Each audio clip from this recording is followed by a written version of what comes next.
Segundo Richter, nas escolas Waldorf, o ensino da matemática é dividido em 3 fases.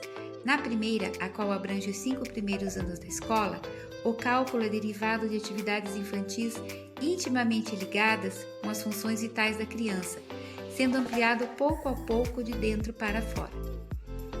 Na segunda fase, do 6º ao 8º ano, predomina o aspecto prático. A transição para a terceira fase do 9º ano em diante é caracterizado pelo acréscimo do ponto de vista racionalista.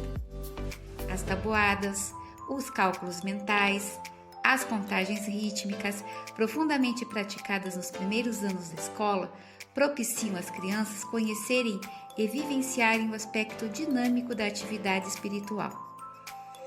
A formação de conceitos aritméticos e geométricos na concepção pedagógica Waldorf decorre de percepções e atos do organismo motor.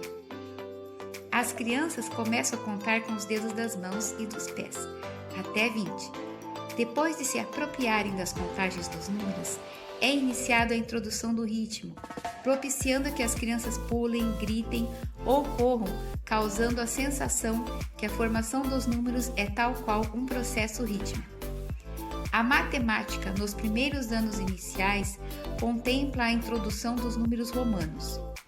No cálculo, há um viés com as imagens e histórias para a inserção da criança nesse mundo. Os sinais das operações são colocados de modo que se assemelham a vivências.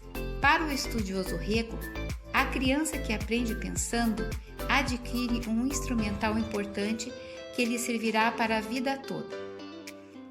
Em relação aos números arábicos, o 0, segundo Richter, deve ter seu valor atribuído, ou seja, de não valer nada, como também pode ser visto como um saco que contém os 9 primeiros números.